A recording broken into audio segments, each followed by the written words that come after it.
Jordan and Gretzky, Serena and Ruth. Remembering great ones is easy to do. But what about the no-names who spent their whole lives long snapping footballs and catching sack flies? They're guys, remember that guy. Remember that guy, remember that guy, remember that guy, remember that guy. They're just gonna remember some guys now. Vaughn into the windup in his first offering. Just remember that guy. The show where we mine our memories for nuggets of nostalgia about peripheral players past and present. Hey there, folks. It's me, one of your hosts, James. And even with you listening, I know someone who can still say goddamn on the air. You could say goddamn. Nobody's listening anyway, though. No, they're listening. You're listening. Thank you for listening. Diaz, back with you once again. And we have a very special guest. He is the proverbial Monty of our broadcast crew. Please introduce yourself. That's right. It's me, the very special guest Xavier, who does know how to listen. We've got Xavier listening. We've got all of you listening. Sadly, we don't have Bob Uecker listening. Bob Uecker passed away the day that we were recording this, and that is our little homage to him. I have one fun Bob Uecker fact that I do want to share with you guys. Two. First off, is just the discovery on my end that he was the announcer at WrestleMania 3 for the Andre the Giant Hulk Hogan match. Fucking incredible. Had no idea. But that is not the story that I took away from Bob Uecker today. It was Walter Alston. That was the Dodgers manager, correct, Diaz? Yes. So Walter Alston, you pointed out, he had only ever operated on 1-year contracts at a time, which pretty fun little nugget for him. Bob Uecker, for almost his entire career, did not have a contract with the Milwaukee Brewers for broadcasting. He operated almost exclusively on kind of handshake agreements with various owners of the Milwaukee Brewers during his time. However, he did eventually sign a contract with him in 2021.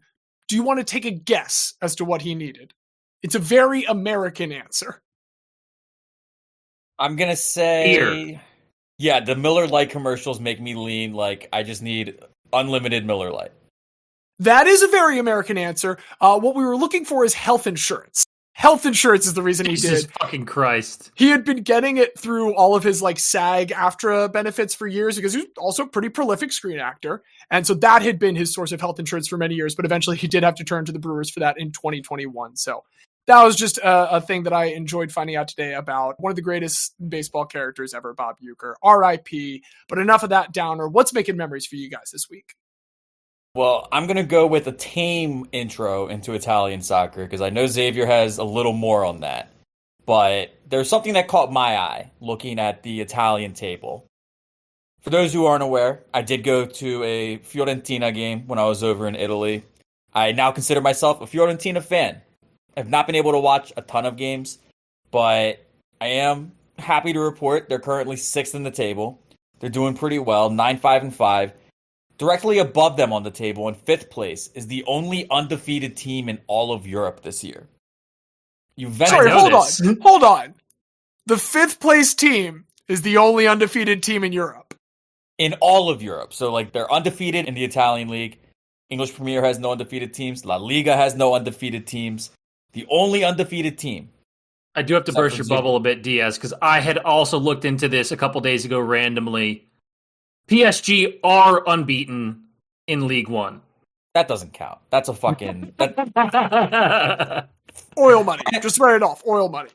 No, not even oil money. Just I'm not even joking. The three of us could wander into France right now, and we could at least get a tryout on some of the teams towards the bottom of the League One table. It is when they say Farmers League, it is a literal Farmers League. There are farmers that play on the teams. It is bad enough that they lessened the number of teams in the league 2 years ago because there just was not 20 good teams in France at any one time.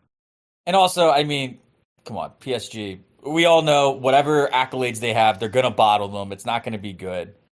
But yes, Juventus, undefeated, with 7 wins and 13 draws, currently sits on 34 points, which is good enough for 5th in the Italian League. They would not qualify outright for the Champions League, despite the fact that they have not lost a single game. I do always, it takes me a second with Saga to remember that undefeated has an asterisk. Right, exactly. Like, it is... They haven't lost.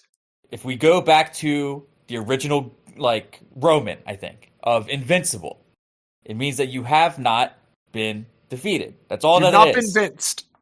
You have yet to be vinced, and, I mean, like, they're, like, well off of the title race. They're 13 points behind Napoli in first. Realistically, they can fight for that fourth Champions League spot. I think it's kind of a three-horse race between Lazio, Juventus, and then Fiorentina. But just a delightful statistical oddity, and, you know, in all likelihood, this is going to be ruined because they play AC Milan before this episode comes out. So get ready for a womp womp a womp or a ding.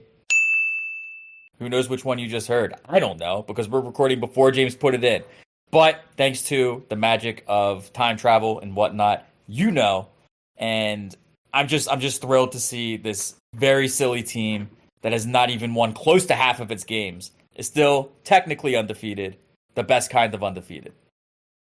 I adore that, and I personally am going to say I think this is stronger than your Invincibles, Xavier, because it's just the one that's happening right now. But, I mean, if we're going to counter your Invincibles that, why don't you counter Diaz's Italian soccer story with your own? Yeah, so there are so many things that I would like to talk about, and normally I would talk about something like the Australian Open and things like that, but there is only one thing that we have to talk about, and that is Juan Bernabe. Or as you might know him, the Lazio Falconer who got a prosthetic penis. I did not know that it was Falconer regardless of bird. So that's one thing I learned from all this. Yes, I learned a lot of things, but that is one thing I learned. It is just Falconer, no matter what. But for those who do not know, Lazio, which, as Diaz noted, Italian soccer team, they play in Rome. They are known as the Eagles. They are also known as the fascist team to many. Their supporters are notoriously racist and fascist and anti-Semitic and everything like that. If you say you're a Lazio fan, people are going to question some things about you. They have a Mussolini chant. Yes. So, as I noted, they are the Eagles, and starting in 2010, they adopted an eagle. Maybe one exception to Gopher. Maybe those specific birds, but just it's a reaction. It's a reflex. It's like as far as I know, my foot goes up. And the eagle involved in this has done nothing wrong. The eagle has done nothing wrong. But as part of adopting this eagle, they hired a falconer to take care of the eagle. And so this man, Juan Bernabe, has been living at their training ground for 15 years. He and the bird live there together. This man has already had some checkered incidents in the past. In 2021, he got in trouble for talking about how much he admired Mussolini. Many places you would think that would get you fired, but again, this is Lazio, so maybe they were more mad about him just saying it outright, how much he admired Mussolini, than doing anything else. And in his defense, he said that Mussolini did great things for Italy, so he wasn't apologetic. But what he did this past week was a step too far for Claudio Lotito, the director at Lazio. And what he did is he posted an Instagram story video, like picture video of essentially him getting a prosthetic penis. It's his bionic dick. He put his bionic dick on Instagram. Yes. He described it as a, quote, wonderful operation. He said, I had the surgery to increase my sexual performance. Because I am very active, my erection is normal, but with this device, I press a button that allows me to be able to perfectly control both the erection and duration. Please stop asking me questions about my erection that are already answered by this shirt that I'm wearing. Well, and also, just like having been a teenager in high school, man, I'm sorry, were you having trouble having, like, not enough fucking erections? Christ. So everything he said is that, no, he did this because he enjoys sex so much, he wants to have even more control over every part of having sex, and it seems more about not having to wait after doing it once, giving yourself a chance to recover. He wants to just keep going, so he has full control over the penis. There's, I've tried to avoid it since I read like halfway through the story, realizing that this was the most Xavier story I'd heard in a long time. I did see, if I'm not mistaken, that the team doctor did this and is like using it as advertising to do it more. So the surgeon, who is a urologist whose name is Gabriele Antonini, was reported to be the club doctor, and Lazio said they fired him too. But he said, Lazio didn't fire me. I'm not actually the club doctor. I have been contracted out with them to do other work in the past, but I am not operating under any contract with them. So they cannot fire me from a job that does not exist. He's not the Lazio team doctor. He is the doctor for the team of Lazio. Essentially. Yeah. But because of this, he got fired. They tried to see if he would apologize or run back anything. He said, quote, I've never regretted anything, let alone doing something that has a medical purpose. For me, nudity is normal. I grew up in an open-minded family of naturists. I don't understand what's pornographic about the photo. He is doubling down on the validity of his posting about his prosthetic penis. There were reports, I have not seen these verified anywhere, that he locked himself in his room at their training ground and barricaded himself in there, refused to leave. Again, I have not seen that verified, so I don't know if that fully happened. And this is the last part I want to talk about, because it sounds like he is not going to come back, but I'm going to go back to the owner/director of Lazio, Claudio Lotito, the one who did the firing. He was interviewed about this. The headline of this article is, Lotito won't forgive sacked Lazio Falconer, worse than fascist salute. This is Britta Perry in Community saying, and I'll mix the words here a little bit, I can forgive fascism, but I draw the line at unsolicited dick pics.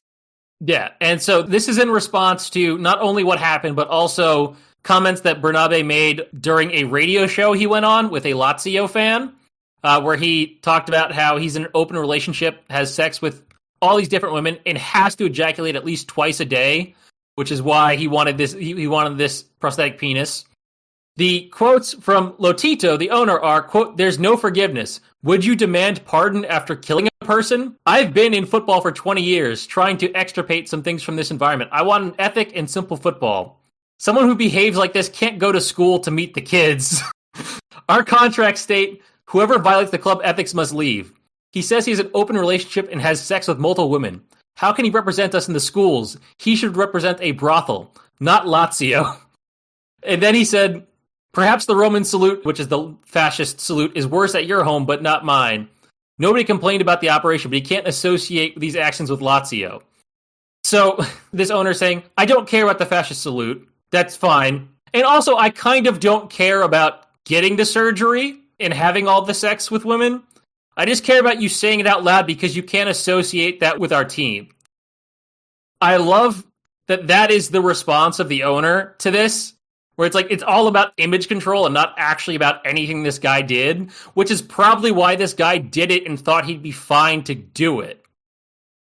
With how Italy is, it wouldn't surprise me if this man got a job somewhere else, but as of now, we do not know what is next for Juan Bernabe, except having sex with lots of women and, I guess, trying to find another eagle to work with. Or any raptor, as we discovered. Again, the falconers can work with any bird. Speaking of bald guys and birds, that actually ties in great to me. I want to talk about two bald guys affiliated with a particular bird, the raven. First off, just want to give the quickest of shout-outs to an Eric DaCosta masterclass this week, general manager of the Ravens, who earlier this season traded with the Carolina Panthers to acquire wide receiver Deontay Johnson and a 6th-round pick in exchange for a 5th-round pick. So essentially just getting a wide receiver for moving back 1 round in the draft. Already great value. Deontay Johnson, former Steeler, maybe that was a reason that he just never seemed to really gel with the Ravens. He played like a tiny bit in the game against the Steelers, wouldn't come in to the Eagles game at one point, and so got suspended, left the team, got signed on by Houston, and then got waived by Houston this week, and all of a sudden he is claimed off waivers by the Baltimore Ravens again, not because he will be able to play for the team. He will not be able to appear. He won't even be able to join them until after the league year concludes with the Super Bowl, regardless of who's playing in it. But he will then count for the compensatory draft pick formula in the ensuing offseason. Eric DaCosta, you goddamn genius. Love it. Just absolutely love it. What, like, is hard for me to understand, I guess, is, like, I accept that, you know, having the player contributes to this formula. But why did Houston cut him? Because, like, if you already lost, you're out. Well, no, Houston's not out. Houston's playing DC this week. Yeah, they are still in. No, yeah, because they beat the. They're I guess making a move. They don't think Deontay Johnson can help them beat Kansas City. Which, dog, not a good year for you, Deontay Johnson. Great year for the Ravens with that move, though. The other bald guy Philly with the Ravens I want to talk about is my dad. We went to the Ravens-Steelers wildcard round game, and he informed me on the way over. He's getting up in years a little bit. We've been going for quite some time. It is becoming more difficult to get up to our seats, which are in row 21 of section 527, about as far up as you can get in M&T Bank Stadium. And he let me know on the walk over, hey, we are going to be selling the final 2 PSL seats off this offseason. We'd already given 2 of them to a family friend as a wedding gift. So this was the last game that we were going to attend in those particular seats. And it went great. Ravens bludgeoned the Steelers. Phenomenal time. I've never needed a win more desperately in my life. Like, I needed this bludgeoning very, very badly because, I mean, I have been going to these games with my dad since 2008. He got the tickets for the 2007 season, but he and I have been going to these for 17 years together in that section. The entirety of John Harbaugh's career, literally from the first year that John Harbaugh was there, along with the first year for Joe Flacco. I tried and did a rough count going through the past couple seasons. I think I went to 38 games in total with him, which, if it's not my sister, is definitely the plurality after her for most games attended. She stayed at home for school, so she probably went to more during that period. But one of the 2 of us definitely with him. And of those, 7 were playoff games. I saw the Ravens go 4-3 in them. All in all, it was pretty great. But the thing that delighted me the most about having had these seats for so long, and the thing that I wanted to remember now that our time with them is pretty much over, is Diaz. You got to come there and sit in those seats earlier this year. Xavier, I tried desperately to get you to come to a New York Jets game there once. I understand why you didn't.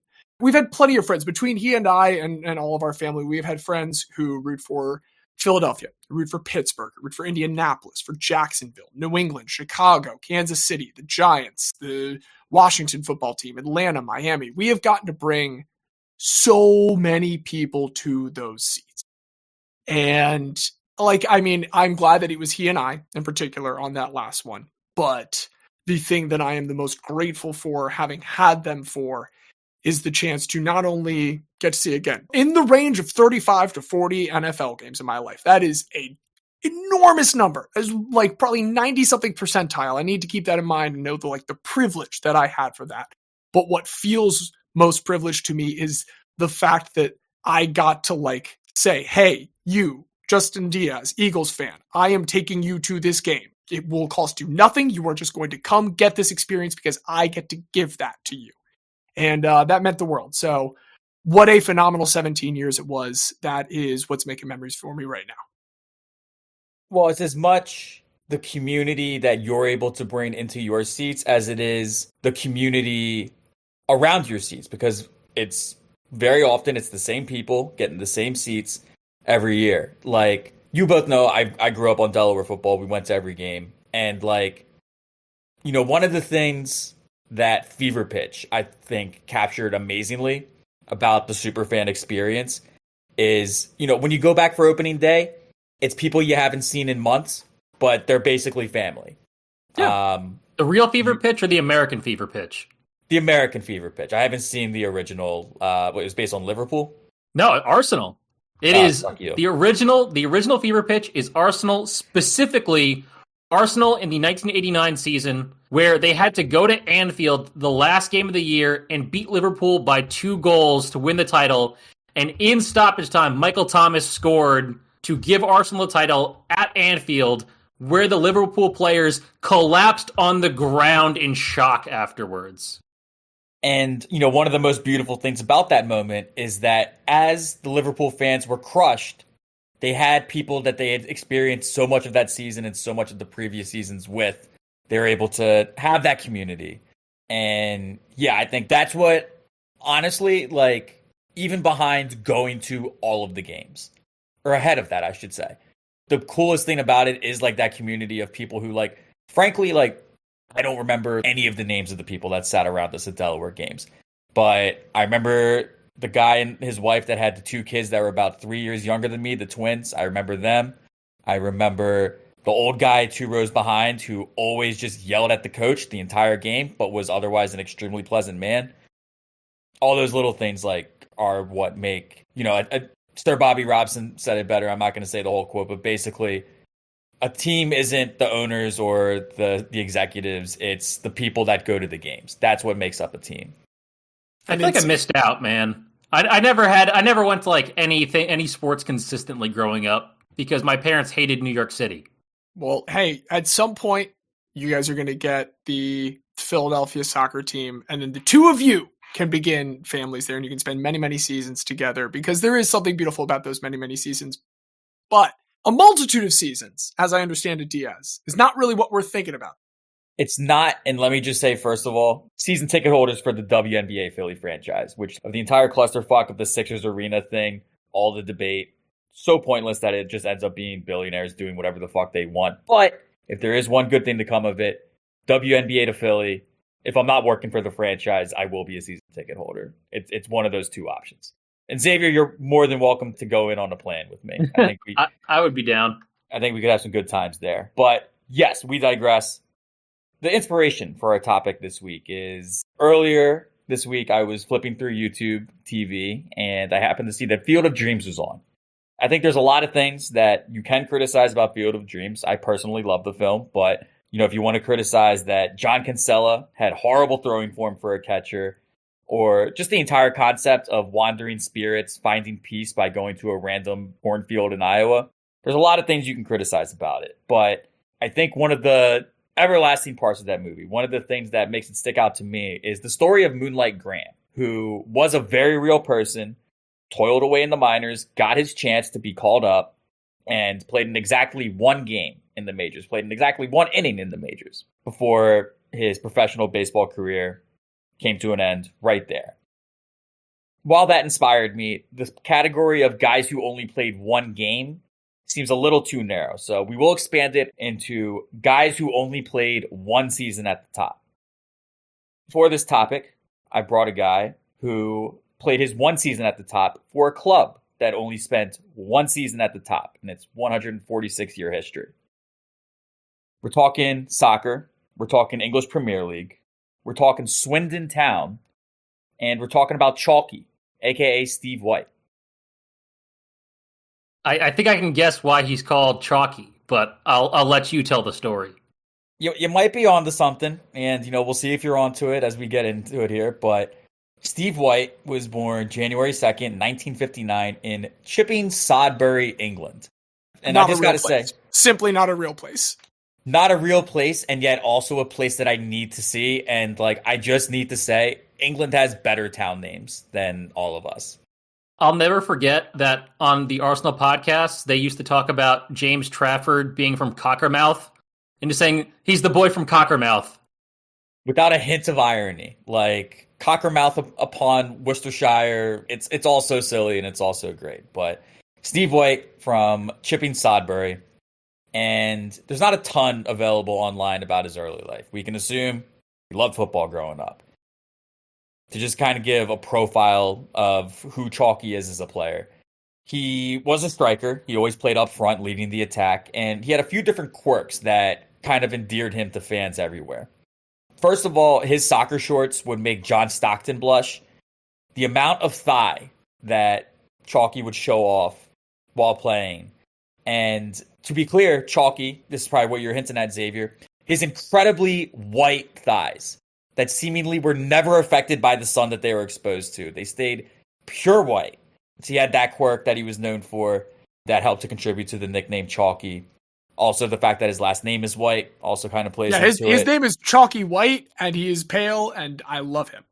You already know a lot about him just from that. But to describe again, just kind of his play style, he's best known for something you shouldn't be known for as a striker, which is he just has horrible timing on all of his runs. He is always offside. Most years that he played professionally, he would leave whatever league he was playing in offsides.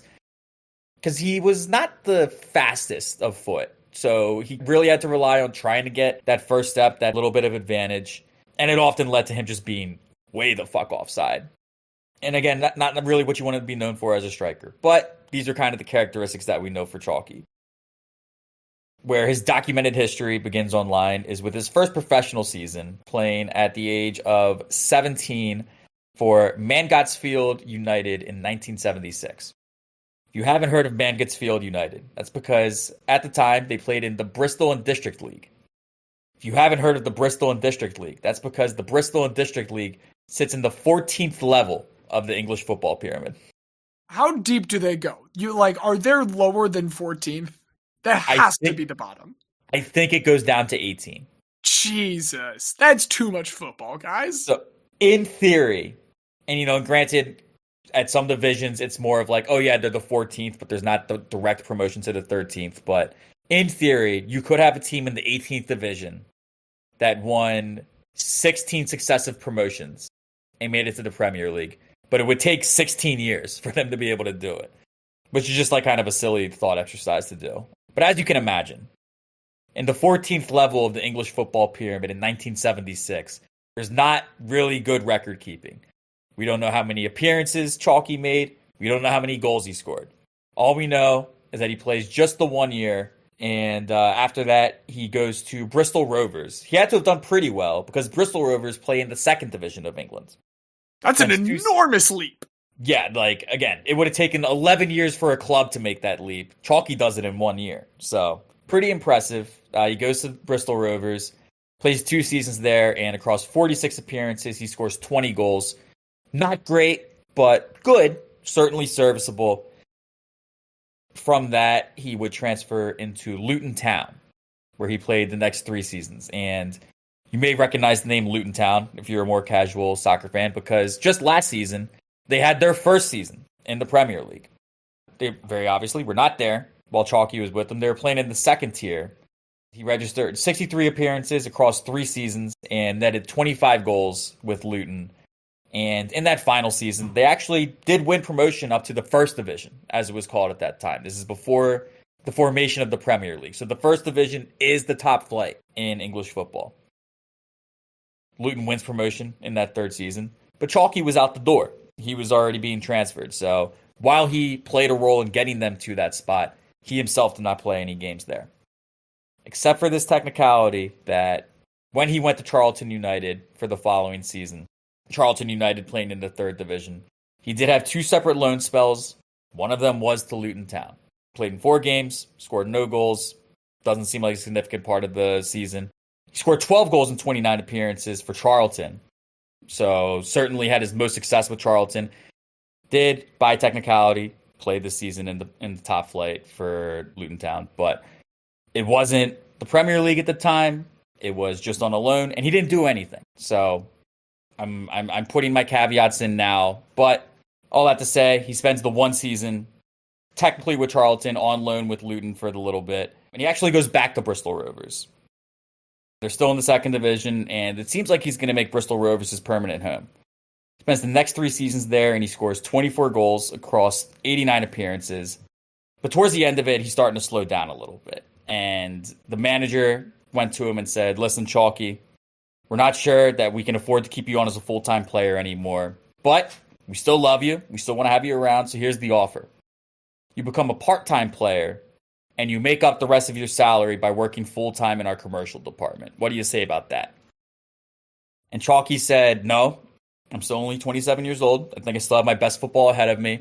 I want to still focus on being a player. So he gets his release from his contract, and he goes to Swindon Town, where he becomes a legend and where the main part of our story begins.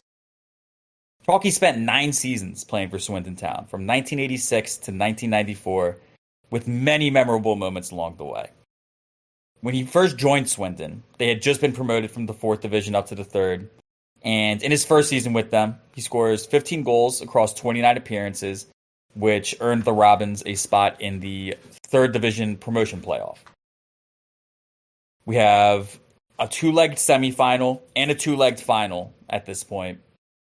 Across those 4 games, he would appear twice and score in both of his appearances as Swindon saw their way back up into the second division for the first time since 1963. So it had been 23 years since Swinton had reached the second division. And in his first year, Chalky's already helping to bring them up.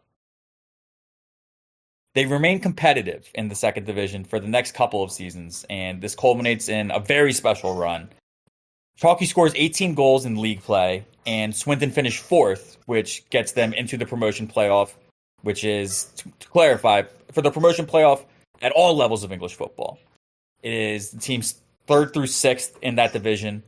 3 play 6 in a 2-legged draw, 1 home, 1 away, 4 versus 5 play.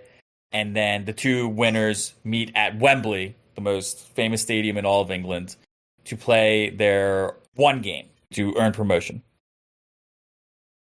In the semifinals, they draw Blackburn Rovers, and in both legs, Chalky chips in a goal in a 2-1 win. So 4-2 on aggregate. Swinton Town goes through to the promotion championship to face a Sunderland team that had just come off an emotional victory themselves, having defeated my Newcastle United in the other semifinal to get to the final. In the final itself, Chalky does not find the back of the net, but thanks to a Sunderland own goal in the 27th minute, it would provide the only mark for the day and the winning margin. Swinton Town wins 1-0 to achieve promotion to the first division for the first time since the club's formation in 1879. One might argue that the kind of error, like an own goal, that's going to happen in a game where you've got an opponent with literally blindingly white thighs obscuring the field of vision. I mean, that close to goal, it certainly could have been a contributing factor. But listen, it doesn't. Once you get to the championship, nobody says how. They say how many. They win promotion, and they're going up to the first division. Except there's only one problem. To be precise, there were 36 problems. The English Football League filed 36 charges against Swinton Town, 35 of them being for illegal payments made to players. And their ultimate ruling was to instead relegate Swinton Town back down to the third division, giving Sunderland the promotion to the top flight instead. There was an appeal, and ultimately the Football League said, okay, fine, we're not going to send you down to the third, but you're definitely not going up. You still have to stay in the second division. Over the course of the next 3 seasons, Swinton Town, again, continues to finish in the kind of that mid-upper table. The next 2 seasons, they don't quite make it into the top 6 to be able to fight for a promotion spot. Or in the top 2, you get automatic promotion. But Chalky is still contributing. Across those next 3 seasons, he scores 26 goals in a very nice 69 matches. And in that third season, Swinton Town see their way back into the promotion playoff. It's dramatic fixtures with Tranmere Rovers. Across the 2 legs, it finishes 5-4 on aggregate, with Chalky just making 1 substitute appearance in which he did not score a goal.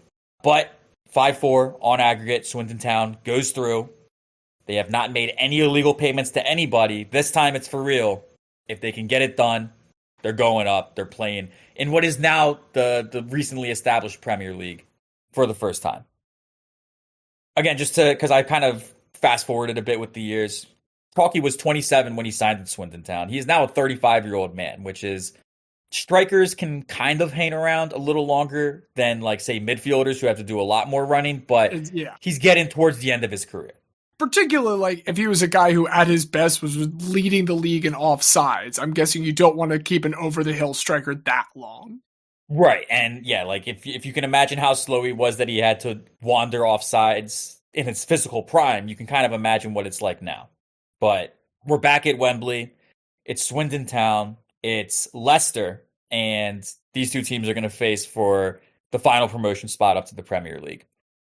Chalky is named to the squad, but he finds himself on the bench to start. It's still a great start for Swinton Town, as in the 41st minute, their player-manager, Glenn Hoddle, put one in the back of the net to put the Robins up 1-0.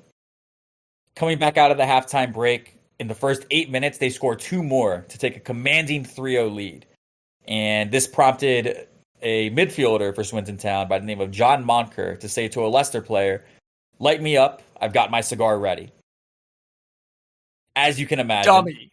This has disastrous effects in terms of karma for Swinton Town. Within 4 minutes, Leicester had their first goal to make it 3-1. And back-to-back goals in the 68th and 69th minutes drew the game back level 3-3.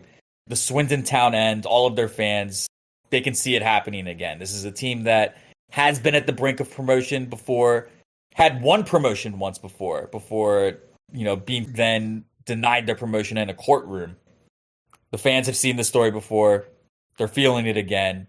There's nothing but doom and gloom in the air until in the 78th minute, Glenn Hoddle points to the bench and points to Chalky and says, "Get into the game." Shortly after Chalky's introduction, Glenn Hoddle has the ball in midfield and plays a beautiful, incisive, lobbed through ball directly down to Chalky, who has made his famous run back in behind the back line, but this time he's in on goal. It's just him and the goalie. He takes his first touch to try to go around the goalie. And then he and the goalie make contact with each other. And very importantly, Chalky in his entire career has been known as a tough player. Plays through contact, doesn't play for penalties.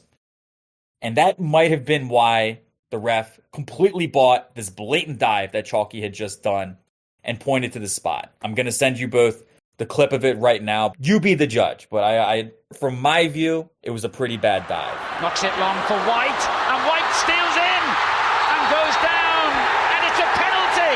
The referee has given a penalty for a foul on the substitute. It's hard to tell with that angle, man. Like, you could tell me that he wasn't touched, or you could tell me that the keeper grabbed him and pulled him around the waist. He was not touched like that. At the very least, embellishment. But again, Chalky's reputation is plays through the contact, never goes down easy.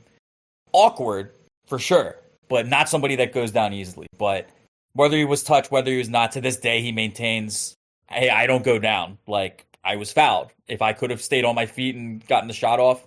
Also, his touch kind of like went way wide. I don't think he was really going to get a shot off on goal. So he kind of just threw himself at the ground a little bit. But that doesn't matter. What does matter is that the ref points to the spot. And Chalky doesn't step to the spot. It is instead Paul Bowden who steps to the spot, converts. Swindon Town defend their asses off for the remaining 10 minutes and see out a 4-3 victory, which earns them promotion, this time for real, to the English top flight in their 115th season for the first time. And again, no financial improprieties this time. So this time it's for real. Swindon Town is up into the Premier League. And Chalky is now 36.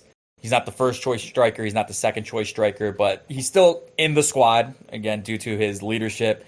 He's become a beloved fixture of the club. It's only right that he get to stay around and enjoy the fruits of the hard-earned promotion to the Premier League.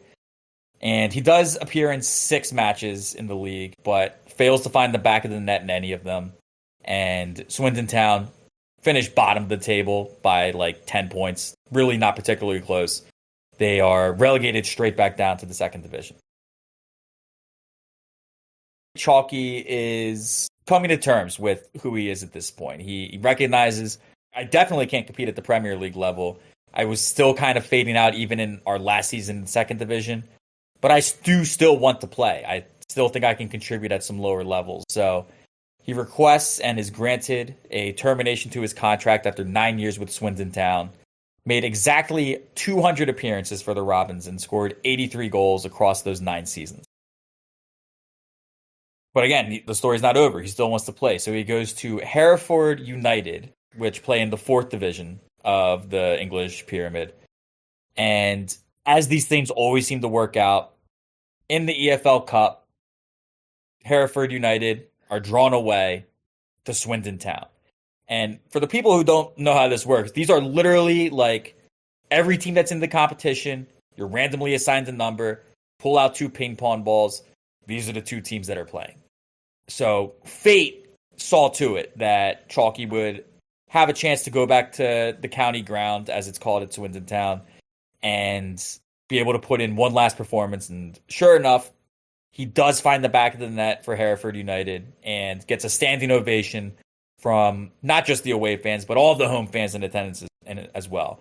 Reporters described it as you would think that he still had on the Swindon red and white when he scored the goal. And that's kind of the highlight moment of his first season with Hereford United. But he comes back for his second season. And at age 36, he has his best season ever. His 29 goals in league play were enough to be the most for any player at any division of the football league. So first through fourth divisions of the English system, his 29 goals in league play lead everybody. This puts Hereford United into the promotion playoff, where Chalky in that first semifinal leg does score a goal, but nonetheless, Hereford is eliminated via 4-2 on aggregate to Darlington. But in recognition of his incredible season, he was named the Hereford United Player of the Year for 1996. Following this, he transferred to Cardiff City, who are a Welsh team but still play in the English system in the fourth division. They're And like the recent Premier League Welsh team, right? This is something I've looked up in my like few dalliances through life. Like, all right, it's time to get into EPL, and then I think Swansea has technically been in more recently than Okay. Cardiff. I knew it was Swans, two, and I couldn't have named the second. So thank you for providing the second. It's the two Southern Welsh teams. yeah, so he goes to Cardiff, still in the English system, but now a Welshman, and plays 2 seasons there, scoring 17 goals across 45 appearances. Again, not at the heights of his 29-goal season, but still showing he's an active player out here. He's contributing. At the end of the second season, he would be transferred to another club in Wales, but this time it is to Cwmbran Town, who are in the Welsh system proper. They're in the Welsh top flight. He scores 4 goals in 6 appearances. Pretty good for his just brief little cameo there for Cwmbran Town. And if there are any Welsh listeners, and I just horribly butchered the pronunciation of that name, I'm very sorry. I'm just sounding it out as best as I can. Now he's nearing age 40, and he's still wants to be around the game of football, but he's recognizing that as a player, he's probably getting towards the end of his days. So there is an opening on Bath City, who are in the 6th division of the English football pyramid. And he applies for the manager spot, but he is beaten out by Paul Bowden, the man who took the penalty that he earned to get Swindon Town set up to the top flight. But Paul Bowden is very magnanimous, and he says, why don't you come aboard as a player assistant? So for his age 39 season, Chalky is still a fairly regular player, scores 12 goals, and turns 40 in the middle of the season. Spends 2 more seasons technically as a player, but really more as a coach, just making a rare cameo, more focused on his development as a coach at this point. A Udonis Haslem.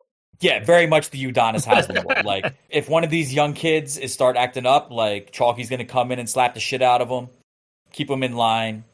He does that for 2 more seasons, but after 2001, after his 25th professional season, he decides to retire as a player and to focus solely on management. And it's just a brief little postscript as far as his managerial career. He became the head of Southampton's academy for 2 years before getting his first job as a manager at Chippenham Town, just another amazing English name. Chippenham Town are in the 8th division of the English football pyramid. They win promotion in their first season, and in Division 7, they advance into the final of the promotion playoff, which they do unfortunately lose. They're stuck in Division 7, and after those 2 years, he resigns to try to apply for the top job at Bath City, where it all started for him as a manager, but he didn't get, and he's never been a manager at any level ever since that.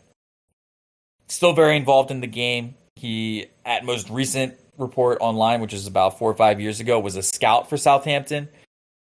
I have no reason to think that he is not still a scout with Southampton, but that's just the most recent update that has been given online.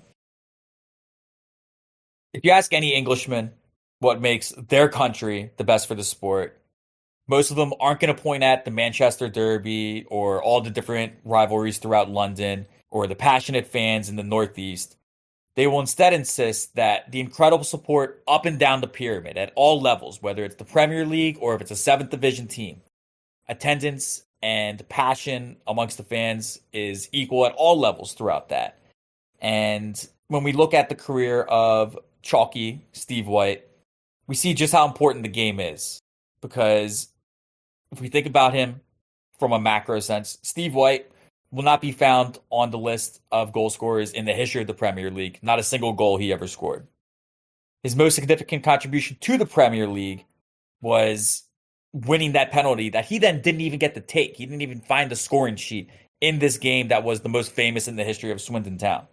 But in spite of that, he is still a legend to this team that currently resides in League Two, which is the fourth division of the English pyramid, and is likely there. Given the financial realities of football these days, it's going to be very difficult for a team like Swindon Town to find their way back up, even to the championship in the second division. But the passion that the fans have for him and the love that they still hold for him is one of those things that just makes the game so special.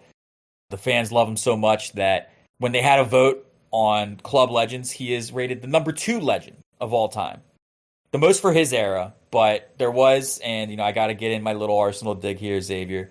In the 1969, very nice English Cup final, Swindon Town found their way all the way there, and a man by the name of Don Rogers scored a brace to beat mighty Arsenal for the most famous victory in Swindon Town history. So you do that, you can be rated ahead of Chalky. But that's what it takes to rank ahead of a man like Chalky. So he didn't do it in 1969, so he's not the nicest player in the history of Swindon Town. But I think we look at him on aggregate, we look at his contributions, and we look at the fact that he's beloved at Swindon Town, at Hereford United, all these just random outposts of English football. He may not be the nicest player, but I do think he is the Guy-est. I do always enjoy the upwards and downwards movement of all of the clubs in England. It is the part of soccer that appeals to me the most, and it is difficult that I still have not been able to find that latch. Maybe Chalky will be the last. But while we just have the one season of Chalkies, we do have one guy from each member of the Guy-bunal. Xavier, I am thrilled to hear who it is that you are bringing today. I know you've agonized over this. Yeah, so as the two of you know, I debated pretty heavily between hockey and baseball for this. I felt that, bringing in one of those 40-year-olds who come up as an emergency goaltender and get pulled out of the crowd and win a game wasn't truly in the spirit of what Diaz was going for. So I pivoted to baseball, and I have to give a big shout out to the great folks at Sabre. Baseball research for any player, especially players pre-1960, the work that they've done is insane, and a lot of what I've found comes from multiple different Sabre articles, so got to shout them out, because today I want to talk about Russell Loris Arlett, otherwise known as Buzz Arlett. The third man to be on the moon, if I'm not mistaken. Oh, he might be older than them, so who knows? Buzz was born January 3rd in 1899 in Elmhurst, California, which is now part of Oakland. Buzz and his older brothers Al, Harry, and Dick would play baseball all day long. This was helped by the fact that the 1906 San Francisco earthquake destroyed their elementary school, and they had no alternative way of teaching these children at this point. So instead, they just played baseball all day because they had nothing else to do. That whips so hard. So incredibly hard. We don't have school for the kids. Fuck it. Just let them go play ball. And play ball they did. When Buzz was 19, his oldest brother Al was playing for the Oakland Oaks of the Pacific Coast League. At this point, the PCL was technically a double-A league, same with the International League, but they were still considered the highest level of minors. AAA existed at this point, but PCL and the International League both decided they just wanted to keep being double-A despite having better players than AAA, so it was a weird system where AA was technically better than AAA. Al is playing for the Oakland Oaks. He goes off to spring training one day in Southern California, and the family decides they want to go with him because they all want a vacation. At this point, Buzz had a job wiring motors for 30 cents a day, and he was like, fuck it, I'll go with my family on this vacation to watch my brother in spring training. Early on, during spring training, the Oaks had an injury problem. A bunch of their pitchers were getting hurt, and they didn't have enough for the inter-squad game they wanted to do. And so Buzz just walks up to Coach Del Howard and volunteers himself to pitch. Howard says sure, puts him in the game, and he proceeds to mow down all of their hitters in a dominant outing. He's like, all right, do it again. And he does it again. And like, okay, we have to sign this kid. And so they sign Buzz to a deal. This is also where he gets the nickname Buzz because they said he mowed them down like a buzz saw. During his first season as a 19-year-old, and at this point, most of the people in this league are in their mid to late 20s. Like, despite being minors, it's still pretty fully professional. He goes 4-9 with a 2.71 ERA.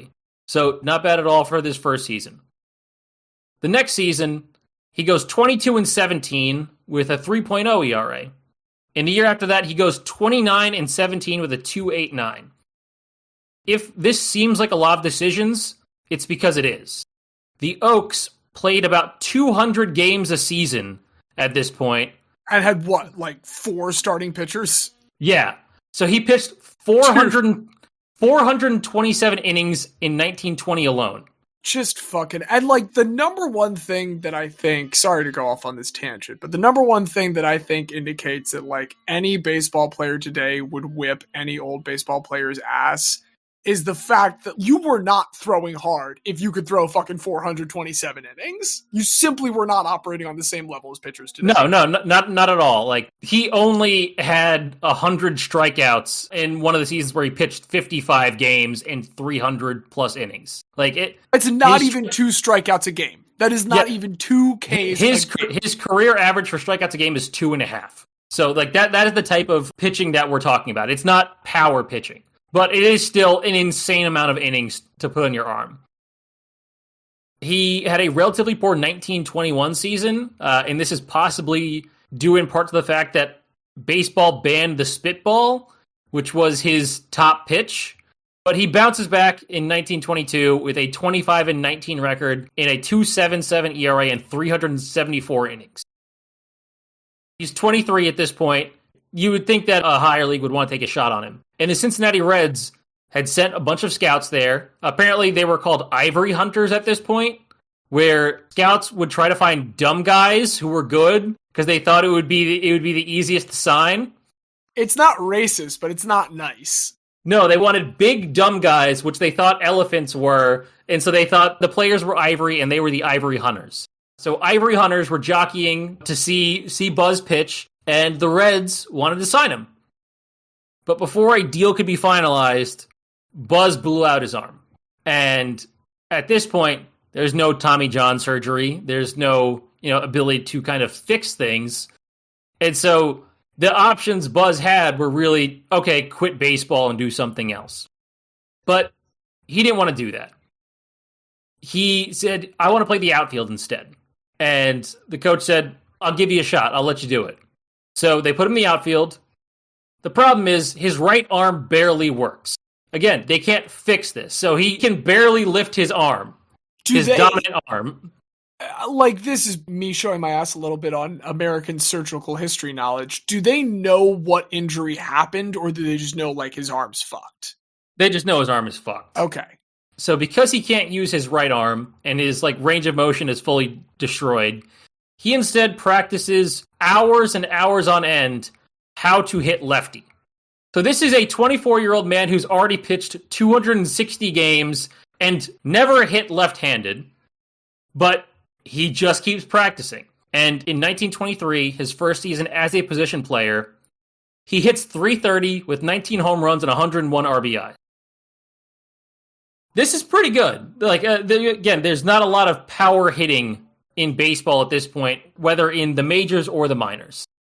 He does suck at fielding, though. He's still learning and also can't really use his right arm that much. So he's pretty bad out there. But the next season, he's even better from the plate. He plays 193 games. He hits .328 with 33 homers and 145 RBI. And that is 22 homers more than the guy in second place in the Pacific Coast League. It is Buzz with 33. Next guy has 11. And again, Buzz has just taught himself how to hit lefty and cannot use his right arm very well.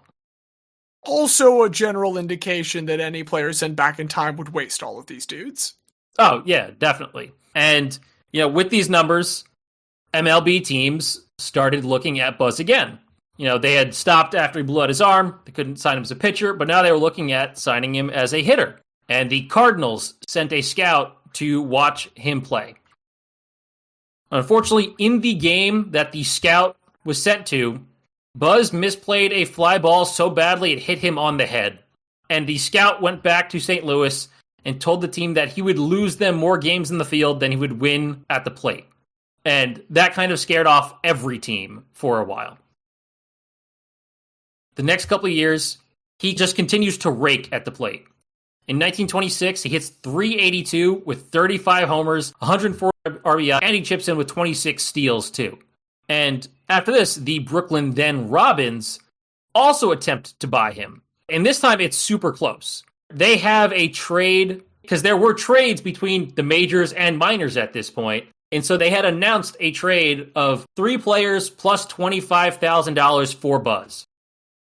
But the owners of the Oaks ended up vetoing it last minute because Buzz was such a massive draw for their team that they could make more money with Buzz than without him. And unless they got paid an insane sum that was enough to offset that, they weren't going to let him go. And no major league team was going to pay that. So the deal gets vetoed, and all MLB teams, including the Robins, back off of Buzz yet again. So he's back with the Oaks for longer. Apparently, around this time, he actually does become, somewhat of a serviceable fielder. There's bits and pieces from old news reports. Quote, although previously a little awkward in the outfield, he's now one of the best. He can make the long throws, although he's getting a little old. In another game, he fielded a single in right, nailed a runner at third, and then ran to second, which didn't have a covering baseman, and tagged out the batter who was trying to stretch it for a double.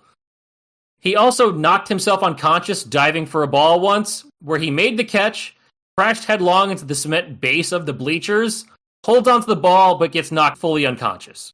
They did not have padding at this point. In 1927, he continues to dominate, and he leads the Oaks to their first PCL title in 15 years. They finished 120-75, 14 and a half games ahead of the San Francisco Seals. Back then, there were no playoffs. It was just whichever team had the best regular season wins the title. And the highlight of this year is Buzz Arlett Day. After they clinched the pennant, they had an entire celebration just for Buzz. All these local celebrities and fans come together. They got him a car, which apparently this happens multiple times in Buzz's career. People celebrate him and give him cars. I guess that was just the thing at this point. And as a special reward, the manager told him to take the hill because he was going to start this game. Congratulations, we got you some work. And so he goes and pitches, and he gets the win and also hits 2 home runs. So, it was a good Buzz Arlett day. The next year, he has his best ever season to this point. He hits .374 with 39 homers and 189 RBI. The president of the PCL publicly lobbies MLB teams to sign Buzz, saying he is too good for my league and that the public deserves to see him, so please sign him. Which is wild because, again, he's the biggest draw for this guy's entire league, and even he's saying, no, he's too good. More people need to see him play. We need more bosses like that. We do. We need bosses that believe in us the way that the head of the PCL believed in Buzz. But no offers materialize. So Buzz re-signs with the Oaks for another season. Starts off the season well, yet again. In a series against Sacramento, the PCL is experimenting with night baseball because they have just installed floodlights for the first time at the Sacramento Stadium. And the players are a bit on edge. The Oaks lose the first game 8-0, and they complain about how they just can't fucking see anything. In the second game of the series, Buzz gets sent home early because he's feeling really sick. He ends up needing to get admitted to the hospital. They keep him overnight. The next day, third game's going on. Buzz says, I feel better, checks himself out of the hospital, goes to the game, sits on the bench. He's not playing, but he wants to be there for his teammates. And his teammates still upset about not being able to see anything for the most part, are razzing the home plate umpire Chet Chadbourne for some perceived bad calls. Buzz joins in the shit talk, and the ump points to the dugout and ejects Buzz from the game, despite Buzz not even playing in the game. After the game, Buzz goes to talk with the umpire. Before he can say anything, the umpire takes off his mask, which is made of iron at this point, and smashes Buzz in the head with it. Opens up a massive gash over his eye that goes down to the bone. Buzz gets rushed to the hospital. It requires 12 stitches, and the doctors worry that he might be blind. ACAB includes this specific umpire, I just want to say real quick. This is wild for a couple of reasons. One, Brooklyn had come back just before this, and were in the midst of negotiating a contract for Buzz to come to MLB. And once they see him in the hospital, they withdraw this offer. So, yet again, this costs him a spot in the majors. But also, this goes all the way up to MLB Commissioner Kennesaw Mountain Landis. They have a full investigation with players, the umpiring crew, and the police that were there at the game. And it's pretty much unanimous that Buzz did nothing wrong. Like, we don't know if the ump was just stressed out from everyone messing with him, but he literally just nearly killed Buzz out of frustration because he just snapped. After a little while, Buzz does recover. There is no blindness. He's able to go back to baseball. Does still hit 31 homers in that 1930 season. Good for everyone else. Technically not his standard, but still solid. And now he's 32 years old. At the same time, the Philadelphia Athletics won the World Series over the St. Louis Cardinals. Meanwhile, their crosstown cohorts, the Philadelphia Phillies, finished last in baseball with a 52-102 record. And the Phillies wanted a spark. So they finally take the chance and purchase Buzz's contract from the Oaks. The 32-year-old Buzz was going to get his shot in the majors. At first, he has some trouble adapting to the major league requirements in spring training. He was a bit out of shape.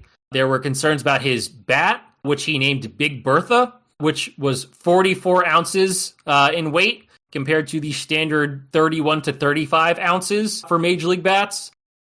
They were worried that it was so heavy, his bat speed would not catch up to major league pitching. But he wanted to use Big Bertha. They weren't going to take that away from him. He was very, very particular about his bats. And you know what? The Phillies' concerns were unfounded, because by the end of May, Buzz was leading the league in batting with .385 average, and he was second in the league with 11 home runs. Pretty good. I mean, it's hard to get better than that for your first time in the majors. You know, he got some ribbing from other teams for being such an old rookie. People had heard, like, they knew who Buzz was. And in a series against the Cubs, the Cubs bench is taunting him mercilessly. And so during the game, he walks over to the Cubs dugout, takes off his shirt, stands there in front of them, just bare chest, and challenges every single person in the dugout to a fight. And they all shut the fuck up for the rest of the series. He became the living embodiment of the, you may not like it, but this is what peak male performance looks like. That, and also a bit of Randy Marsh in the South Park Little League game. So let's go. What are you going to do? What you want to do? Unfortunately for Buzz, it's kind of a bit downhill after this, because in mid-June, he fractures his thumb attempting to steal second. He is out of the lineup for a couple weeks, and when he comes back, he could barely swing his bat. So remember, at this point, Buzz has gone almost his whole career with limited motion in his right arm because of destroying his arm. And now he's got fractures in his left hand that are keeping him from being able to really swing fully. And he's always been a bat over anything else type player. So his batting drops significantly. This has an effect on him mentally. It has an effect on his fielding. In one game, he misplays another routine fly ball to right. The Phillies pitcher, Jumbo Jim Elliott, was so mad he went ballistic on the mound and recommended that the team bring out a rocking chair to put it in the outfield for Buzz. I know I've talked a lot about his defense. He makes 10 errors this season. He has a .955 fielding percentage. It's not great. A lot of contemporaneous sources, such as the LA Times, say that he, quote, wasn't more than a shade under the big league average on defense. But it's just all of his misplays were so high profile and looked bad that just continued the reputation of him being a horrible fielder. And I would imagine that most of the errors that he's making are that kind of strategy stuff that would have gotten ironed out from having been in a major league organization, even if not in the major league team, like in a farm system where you are part of, hey, we're going to make you better at baseball to be a major league player versus just like not being able to make the play. Yeah, I mean, he's a converted pitcher who never played outfield until he was 24 and had limited range of motion in his dominant arm. You know, he did pretty good for what he had. It seemed like a lot of his overall defensive play was exaggerated. It's just the errors he did make were very well remembered and contributed to this image of him as a horrible defender. Despite this, he plays 121 games for the Phillies this year. He bats .313 with 18 homers, 72 RBIs, OPS plus of 139. His .583 slugging was 5th in the National League. And even with his negative defending, he puts up 2.3 WAR, which not bad at all for a rookie. The Phillies also win 14 more games than the previous season and don't finish last. But there's another problem for Buzz. We're in the middle of the Great Depression. And after this season, MLB owners vote to cut roster spots from 25 to 23. And so every team has to cut at least 2 players. The Phillies decide that we need to focus on youth. And so they waive Buzz after the season. Despite his bat, no other MLB teams want to take a shot on him. But there is one team that gives the Phillies a call. And this is the Baltimore Orioles.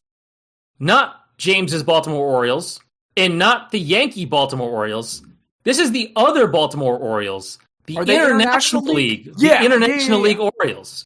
And so the Phillies sell Buzz's contract to the Baltimore Orioles. In Baltimore, Buzz puts up one of the greatest seasons in minor league history. He said at the time that he was unhappy because he thought he was, quote, railroaded by the major leagues and wanted to, quote, prove his worth as a major leaguer. In 2018, Mike Klingeman from the Baltimore Sun found some articles from the 1930s. There was this quote about Buzz, quote, "They may laugh at him in the field and suggest cushions to protect the top of his head from fly balls. But their merriment turns to sighs when he steps to the plate. His legs are fitting pillars to uphold the bulk of his gargantuan torso." He a big boy. I love that description. And it's hard to say how many of the following stories are correct. You know, I'm going to say them anyway, because we have records showing that the stats are real. So I'm sure that at least some of this is real, if possibly exaggerated. In Buffalo on May 5th, he reportedly hit a ball so far, it went over the right field fence, through the window of a local home where a group of elderly women were gathering to play bridge, and knocked unconscious one of the women in this bridge society. 2 weeks later, he's playing a game against Reading. He hits 4 home runs, 3 as a lefty, 1 where he turns around and hits righty. He's essentially the only switch hitter in baseball at this point, and he's kind of just doing it because that's the only way his arms won't, be destroyed. But it's somehow working for him. On the 4th of July, they're having a doubleheader against Reading again. In the first game, he strikes out in the first inning. Then in the second inning, he comes up with the bases loaded, and from the right side of the plate, he hits a grand slam. He then hits 3 more home runs that game. In the nightcap, he starts off by hitting another home run. Adds in a couple more RBIs throughout the game, but in these 2 games, he hits 5 home runs as the Orioles sweep this doubleheader. After just 82 games, he has 41 home runs in the International League. And as we talked about before, they play a significant number of games. Not as many as the PCL, but he's on a close to 90 home run a season pace.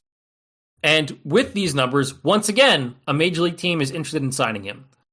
The New York Giants come to Baltimore and start to negotiate to purchase Buzz's contract. But in a game against the Newark Bears, Buzz gets his cleats stuck in the turf, and he falls badly and injures his dominant shoulder. Do you think he heard that Major League Scouts were coming and he got nervous because of the history to that point? Honestly, it's either the worst case of luck ever, or he only gets nervous when he's told that Major League people are there. Because it has happened like 6 times at this point. But because of this, he gets injured and he misses a full month. Despite that, he comes back, and overall for that season, he hits .339 with 54 home runs and 144 RBI. He stays one more season with the Orioles. Once again, leads the league in homers with 39 this time. At this point, he is 35 years old, and he really wants to settle down. His family decides that they want to go to Minneapolis. So he moves to the Minneapolis Millers of the American Association, another AA league. With Minneapolis, in 116 games, he hits 41 homers, adds in another 132 RBIs. It opens a sports bar called Arlett's Place. And after this, he decides, you know what, it's time to retire. He does still play baseball for Arlett's Place, where he has his own baseball team. They do a lot of like charity games. They actually did one game against the Chicago Giants, the Negro Leagues, to raise money. I could not find what for, but apparently that was a big thing he did. The bar was apparently very successful. There was some alleged police run-ins because of illegal patron sports gambling in the bar, but they might have just been ahead of their time. In Buzz's 20 professional seasons, we talked about his one season in the majors, but in his 19 seasons in the minors, he hits .341 with 432 home runs, 1,786 RBIs, both minor league career records at that point, while also having a pitching record of 108-93 with a 3.39 ERA and 1,882 innings pitched. In 1945, Buzz gets inducted into the Pacific Coast League Hall of Fame.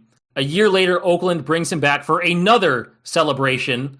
This time it's a 10-day Buzz Arlett celebration, where they declare him, quote, the mightiest oak of all time. 12,000 people attend. They buy Buzz a brand new 1946 Ford that he drives all the way back to Minneapolis because he just loves it so much. And he stays in the Minneapolis area for the rest of his life until he does pass away at the age of 65 due to a heart attack. Posthumously, in 1984, SABR named him the all-time greatest minor league player. And in 2009, Buzz was inducted into the International League Hall of Fame on the basis of just those 2 Orioles seasons, making him one of the few minor leaguers to be in both the PCL and IL halls. But I think there's one more hall that Buzz deserves a place in, and that is the Hall of Guy.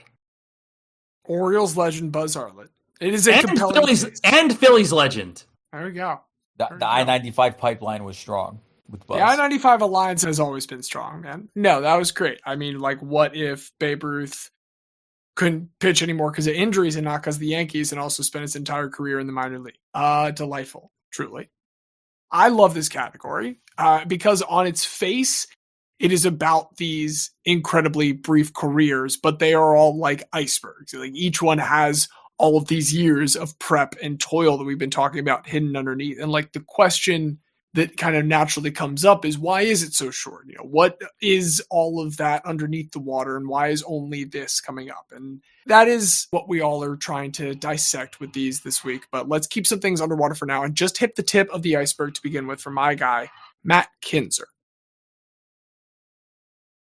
The story of Matt Kinzer begins in Indianapolis in 1963, and it's largely going to take place on the baseball diamond early on. That is his first true love. Growing up, he is a pitcher at the newly formed Norwell High School. To give an idea of like how small town area of Indiana this is, near Indianapolis, This was formed by a merger of two other smaller schools. They had only just graduated the first class from this building in 1969. Nice. So it is still pretty recent, but he is out there for the Knights.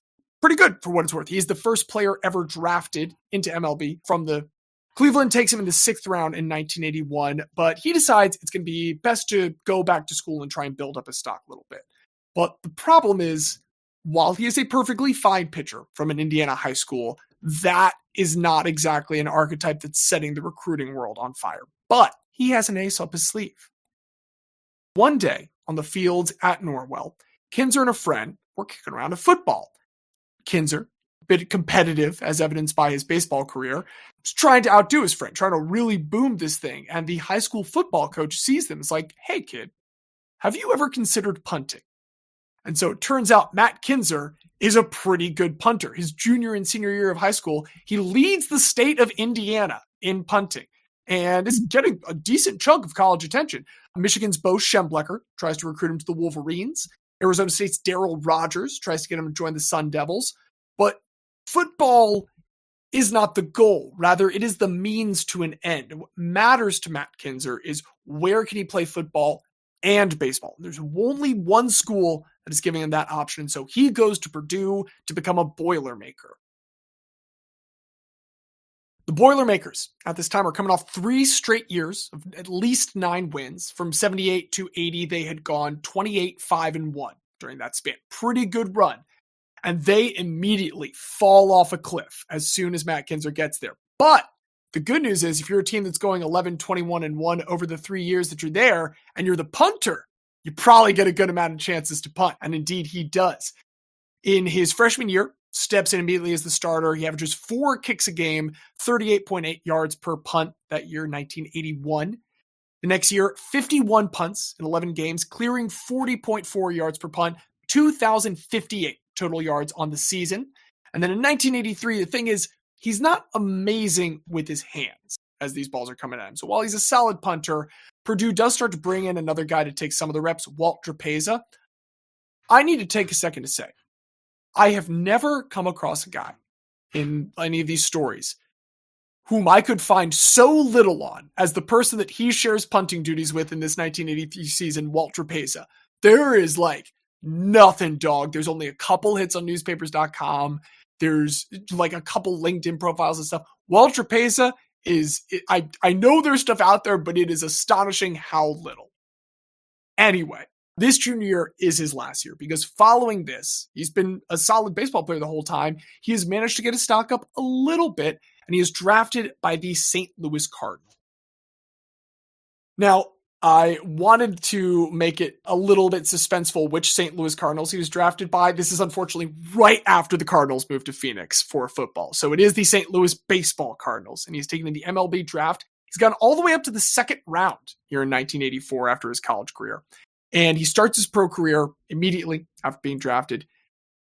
This first season, he's with the Arkansas Travelers, starts 14 games, going 5-6 with a 4.46 ERA.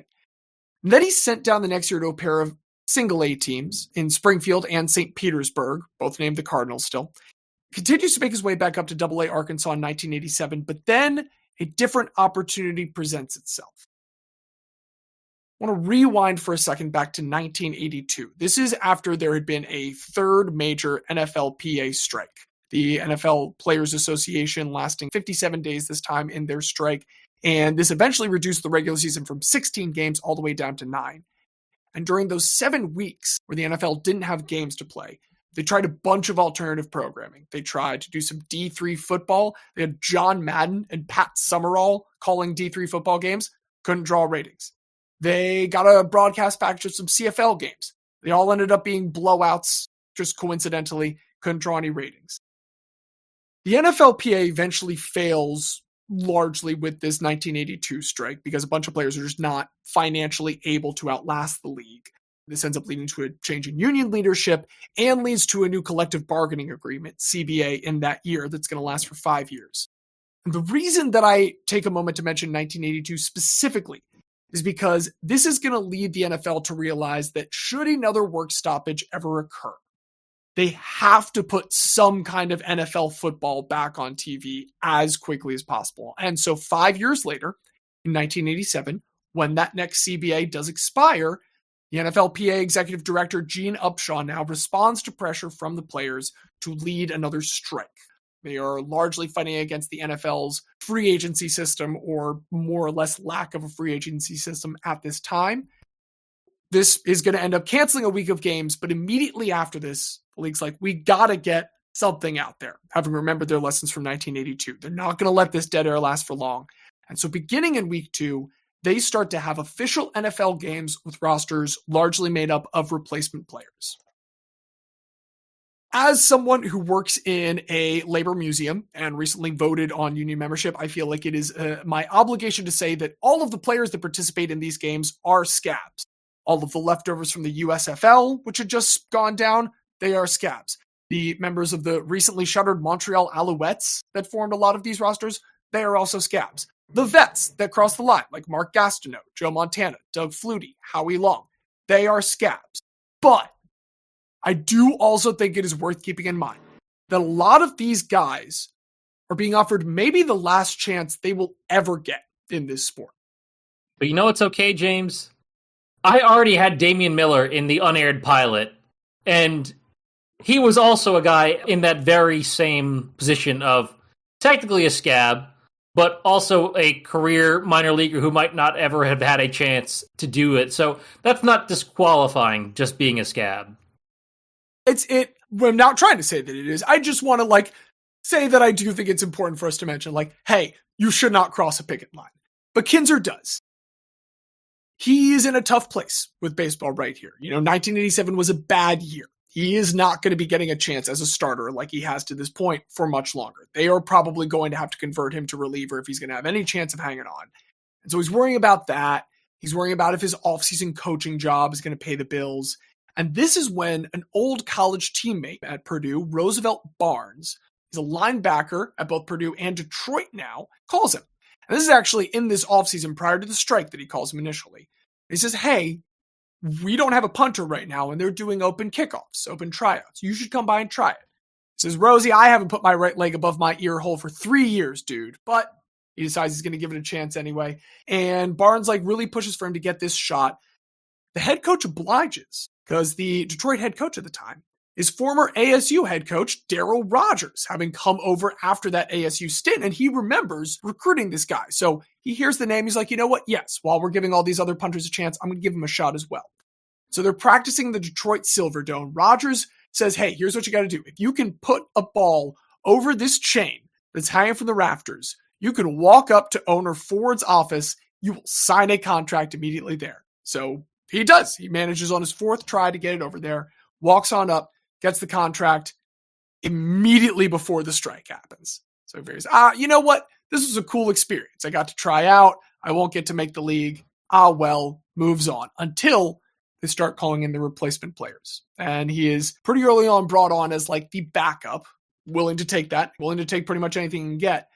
Then finally in week 3, the coach is really tired of the quote-unquote starter at this time, Jim Arnold, who just totally botched this particular game. Says, get out of here, Kinzer, you are up next week.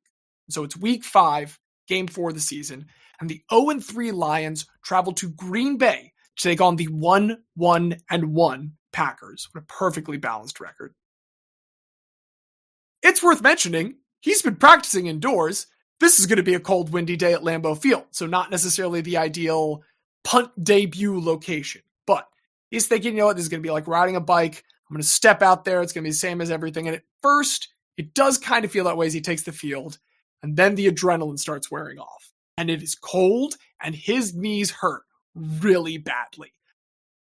He also has to pee this entire time and then realizes, shit, I'm not allowed to pee until halftime. So just has to hold that for the first whole half. He also, speaking of holding things, learns in the first half that he is going to have to do something for the very first time, and that's hold the ball on kicks. That had been the duty of the Purdue backup quarterback while he had been the punter there. So he's never had to do it. Doesn't even successfully turn the laces out on the first kick, but he is on that end able to acquit himself fine. Mike Pringle, the kicker, goes for 1 for 1 on his only extra point of the day and 4 for 5 on field goals. He does not miss the one with the laces not out. That is one where he makes it and then gently reprimands his punter. As a punter, Kinzer also acquits himself pretty well. 238 yards altogether on 7 punts. It's a 34-yard average. And then one of the kicks that he holds ends up being a game-winning field goal in overtime, giving the Lions one of 4 victories that year as they win by a score of 19-6 over their division rivals. And then after that game, Matt Kinzer finds out that leg pain is bone spurs. And this is also the last game with replacement players. So that is the end of Kinzer's NFL career. This is as true of a Moonlight Graham NFL career as we can have. It is just the one game, and then for medical and circumstantial reasons, it is over. But after all, football was never his first love. Baseball was. And so he returns to the Cardinal system. Kinzer, with his one line on Pro Football Reference, goes back to Baseball Reference, and finally in 1988, he starts to figure some things out at AA Arkansas, now as a reliever. And this earns him a call-up to AAA Louisville that year, where he continues to pitch well on the season, throwing 109 total innings in 62 games and finishing with 37 saves altogether. In 1989, he continues in a bullpen role until May. And then on May 18th, 1989, Kinzer is called up to the big league, and he is thrust back into a starting role for the first time since 1987, just due to too many guys being hurt, as the Cardinals take on the Cincinnati Reds. On the mound, he does not comport himself as well as he did as a punter. He gives up 7 hits and 6 runs in 2+ innings. Cincinnati reliever Rob Dibble at least saves him the ignominy of being the most embarrassing pitcher that day, because he throws a bat at a fan later on when he gets scored at. But it is probably the most embarrassing pitching performance of the day for our boy Matt Kinzer, and it is his final start of the season. He gets 7 relief appearances that are technically better in that he has a 10.32 ERA instead of a 27 ERA as a starter. And this concludes his Cardinals career. As an athlete with 2 ref pages, 1 line each, I wish so badly that also concluded his MLB career, because then he would have the 1 season each in 2 sports. But I'm going to argue that the last little coda we have is actually much better than that possibility. St. Louis is finally ready to cut bait this offseason. But come springtime in 1990, Kinzer runs into a guy that he hadn't spoken to in quite some time, Bo Schembechler, that he's speaking with him in Lakeland, Florida, because Bo Schembechler, I was not aware of this, is made president of the Detroit Tigers.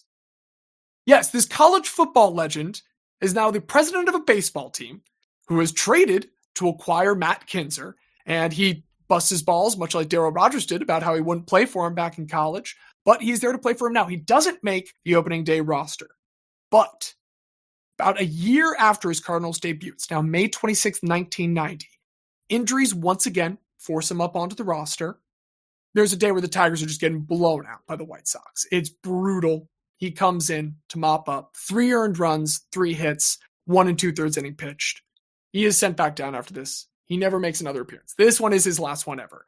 But because of his 1 game punting, and because of his 1 game here in relief for the Detroit Tigers, Matt Kinzer is the only Detroit Liger in professional sports history. No other individual has ever played for those 2 very old professional sports franchises in the city of Detroit. He is the only one ever, thanks to this one that, again, does unfortunately ruin his 2 seasons ever in just 2 sports. He also is an Orioles legend. He signs up with Baltimore in August of 1990, but he's actually just a Hagerstown Sun legend. He never gets above their AA squad. And after this season, he does finally hang up his cleats, does a little bit of coaching, a little bit of scouting, but his main baseball thing afterwards is being a pretty good agent for a while. He helps LaTroy Hawkins with the mid-career revival. He works with both the Upton brothers for a while. So he's involved with the sport all the way up till, as far as I can tell, 2020. That is when he's employed by Atlanta at the time, and they basically lay everyone off as soon as the government shutdown hits related to COVID-19. So that ends his baseball career more or less as far as I've been able to find. I do want to add one more sport. He spent some time as the chief operating officer of Major League Fishing for a very brief period. But to go back and wrap this all up by talking about the category in which I'm submitting him, I feel like the implication of just 1 season implies that something went wrong. And be fair, some things in this story went wrong, like 1987 strike, that kind of went wrong. His MLB appearances went wrong. But at the same time, like a lot of stuff has to go right for all of the players, even the ones we are talking about today, who have these incredibly brief careers. And to have had this baseball dream, to realize that football was a means to an end, to be able to not only succeed in using football as a stepping stone to that dream, but also getting to appear at the highest level of that sport, to make this all happen, even if it wasn't necessarily the way that he plans it. That's the kind of guy that I think we want to talk about, and that is why he is my Geisberg this week, Matt Kinzer. I'm trying to think if there's a single other player that has played for two teams in different sports in the same city. I can tell you one. Off the top of my head. Only person to play for both the New York Baseball Giants and the New York Football Giants is Jim Thorpe. That is a trivia fact I always have at my disposal. Yeah, that guy was pretty good. He did double giant up. Yeah, he's the greatest athlete of all time. Might be too good to Guy. He's no Matt Kinzer, that's for sure. He is no Matt Kinzer. Matt Kinzer, by the way, one of, unfortunately, 68 players to have played in both NFL and MLB. Also has like a negative 1.5 WAR in his career of approximately 12 games. It would be very... Russell Wilson feels like being the 69th would be like a good last thing for him to do as a pro athlete. Kyler Murray, either of them could do it. I found more. I found a guy who played for the Philadelphia Athletics and the Philadelphia Eagles. Jim Castiglia. That sounds like a nice South Philly man. Jim Castiglia has a roast pork shop. Jim Castiglia has strong opinions about lemon versus cherry water ice. He certainly does. Hopefully he does not have strong opinions on the Christopher Columbus statue. Or if he does, they're the right ones. I was going to say, hopefully, like, the ideal world is, yes, good, strong feelings. But I would have to imagine that we take neutral over anything else in that situation. Truly, I actually checked again, 15 innings, negative 1.5 baseball WAR. Literally a negative 10th of a win for every inning that he pitched. What a career, Matt Kinzer. Nobody could ever accuse him of being a low-impact player. He had a great impact in his limited time. Dion did it too, at the same time. Did he play for the Braves and the? He did, right? Yeah, he plays like a at game. The same time. Because there's one time where he has, if I'm not mistaken, a playoff game that's essentially like less than a mile from a Falcons game that he played days earlier. There's a 3-year overlap where he plays both. That's amazing. I don't know why. I knew that he played for those two franchises, and I don't know why it never occurred to me that it was at the same time. Incredible. Dion also too good to Guy though. So yeah, I can be stuck on this rabbit hole forever. So I just exited the Wikipedia page because I was too far into it. There we go. We have discussed a little bit more than 3 seasons, but 3 one-season guys. Who amongst them is going to get to spend many, many, many seasons to come in the Hall of Guy? What do we think? Okay, I like all of the guys. I think they're all good. I think if we have to do narrowing, there is a guy that played more than one professional season here. Like, it may be that he only played a couple games in them, but Matt Kinzer did play 3 professional seasons. Matt Kinzer played 1 season of football. I was told, going into this, that we were looking for someone who on a sports reference page had a career that was exactly 1 line long. And Matt Kinzer played exactly 1 season / 1 game of professional football. I thought about this very hard. No, and to be clear, James did claim American football. That is the sport that he was entered under. We should discount everything that James said about baseball for Matt Kinzer. He is not a Liger. He is only a Lion. Because if we talk about baseball, then we're talking about 2 more professional seasons. I mean, see, this is where, and this is like I mentioned in our chat beforehand, like, at the same time, technically, Steve White did play 4 games for Luton Town when they were in the top flight. Diaz, what do we know about technically correct? It is the best kind of correct. Then I don't know, frankly, how Matt Kinzer is not technically eligible. If we're talking technically correct, then, there is only 1 man in this group that played only 1 professional season And it's Buzz. Buzz played one professional season in sports. Here's the One thing. top flight season, again, to be clear, because he Yeah. like clearly had like quite a. I hope he got some money along the way. He in got the minors. some money. It wasn't as good as Major course. League salary. Of course. He would have liked to be in the majors and get Major League salary. I'm just being pedantic. No, I think. Listen, we can get into technicalities and we can be pedantic, but I do think all three of these guys are within the spirit of what I was going for.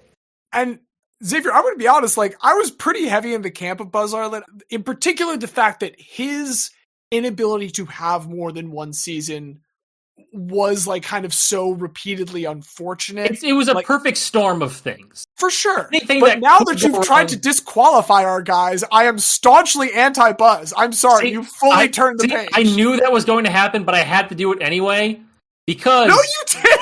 Yes, I did. Yes, I did. Because you spent half the time talking about baseball, which infringes on my pick of baseball. Because if I knew that your guy had any baseball in him, I would have picked a different sport to talk about.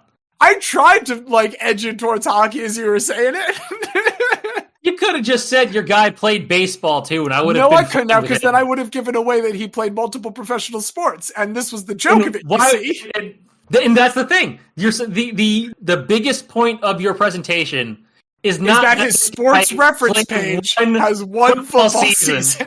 It's that he also played 2 baseball seasons.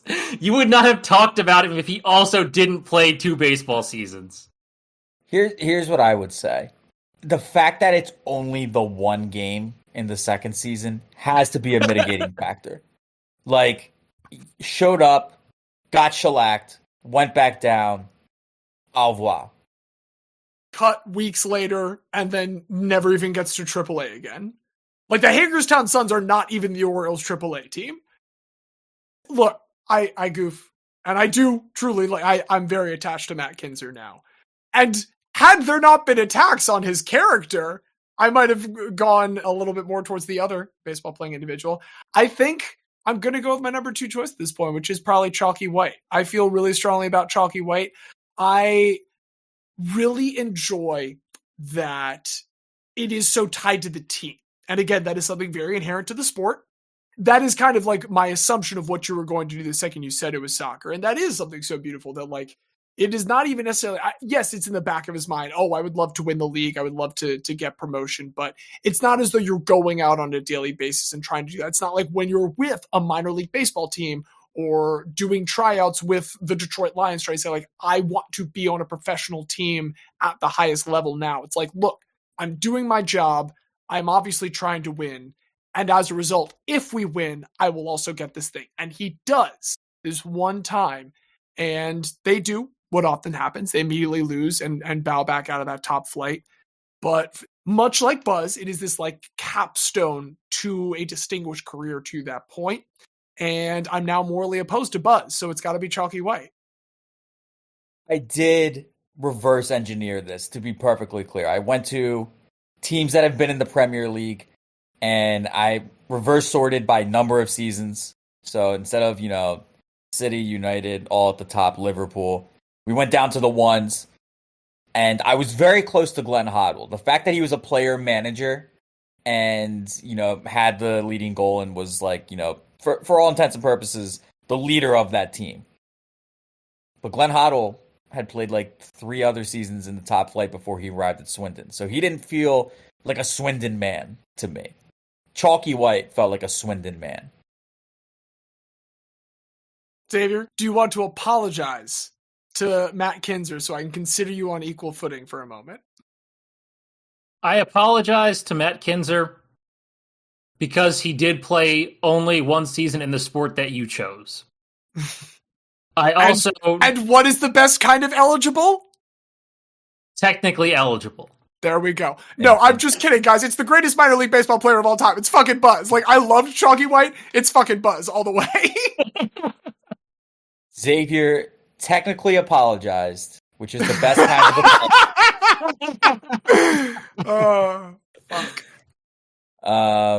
Listen, I mean, I think we can get on with the honorifics. Of course, I do love Chalky White. You know, we have some exciting whites in Philadelphia right now. It was fun to learn about a Chalky White in England. Nonetheless, I do also like for intents and purposes and technicality. Again, technically, this will be a split vote, but I do give a full-hearted endorsement to a man who, by circumstance, by fate, by destiny, for whatever reason, the baseball gods did not want this man to dominate the Major League Baseball, so he had to become the greatest minor leaguer of all time. And he did prove that if he had gotten that fair shot, if he had gotten his real chance, he was going to produce at the top level. But he had only that one season to do it, and what a one season it was. And to do it in the city of brotherly love, I mean, what an incredible thing. To make the Phillies not the worst team in baseball is an incredible feat, and it is my honor to acknowledge that feat, to acknowledge the one professional season, and to acknowledge the induction into the Hall of Guy for Buzz Arlett. Welcome to the Hall of Guy. Welcome to a Phillies legend, an Orioles legend, almost a New York legend several times through Brooklyn and the Giants, but never quite. However, now forever a Guy and forever a member of a Hall. But this episode will not last forever. It will come to an end now, but not before we have a chance to say thank you to producer Craig, the coders behind him, and our musical director Don Ham for that lovely theme music. But above all of them, we thank you, dear listener, for joining us once again. If you want to keep up with anything we have going on, you can find all of our information at bit.ly/rememberthatguy, all one word, all lowercase. Please continue to listen through the rest of this season. Afterwards, we'll have some great guest episodes, and then we'll have some other programming coming up at that time. And we hope you'll join us for all that. We're very excited to put out something that is not just the same thing we do every week. And we're excited about the other things that are precipitating that. And that's all that I have to mention today. Do you guys have anything else before we head out? You talking about Matt Kinzer having to go to the bathroom reminded me that I wanted to mention Lerner Tien, the 19-year-old American son of Vietnamese immigrants who beat Daniil Medvedev in the Australian Open. In the fourth set, he lost 6-1, asked about it afterwards. He said he really, really had to pee and just couldn't focus and just wanted the set to be over so he could go pee. And he came back and won the next set to upset Medvedev. I thought you were going to say that Matt Kinzer needed to pee. It reminded you that you needed to pee. And I was going to say, Xavier, I really hope you don't require guys to remind you of that. No, that I can do on my own. Well, we couldn't do this on our own because there are three of us. I, personally, have been your host, James. I've been the very special guest, Xavier. And I'm Diaz, and as the saying goes, don't cry because it's over, Guy because it happened.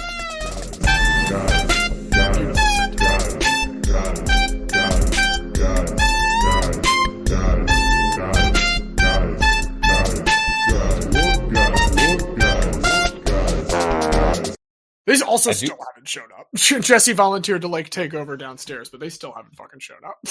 Amazing. I would say 24 business hours. Because this is the third scheduled date. There was one where they were just like, hey, we just wrapped up. We simply are not going to make it in time to you today from the earlier, but I'm like, all right, whatever. Second time it was like, hey, we had a death in the family. I need to go to North Carolina. I was like, I mean, what can I possibly say in that instance? Sorry for your loss, whatever. Today, right. It's just very, very late. Very irritating. Yeah, it would be wild. You could come back with no, you didn't to the family death. You don't need to go to North Carolina for that. Give me the death certificate or you're never going to see this house again. Or once. I don't know why I said again. It would be the first time. You will never see this house. Yeah, I'm almost certain this is not the group that did the actual... It's just the screen door for the back that didn't get installed at the same time as the other back door. But all absurd. All absurd. The joys of home ownership. I can't wait till our doors are done and we don't have to replace these doors, hopefully ever again.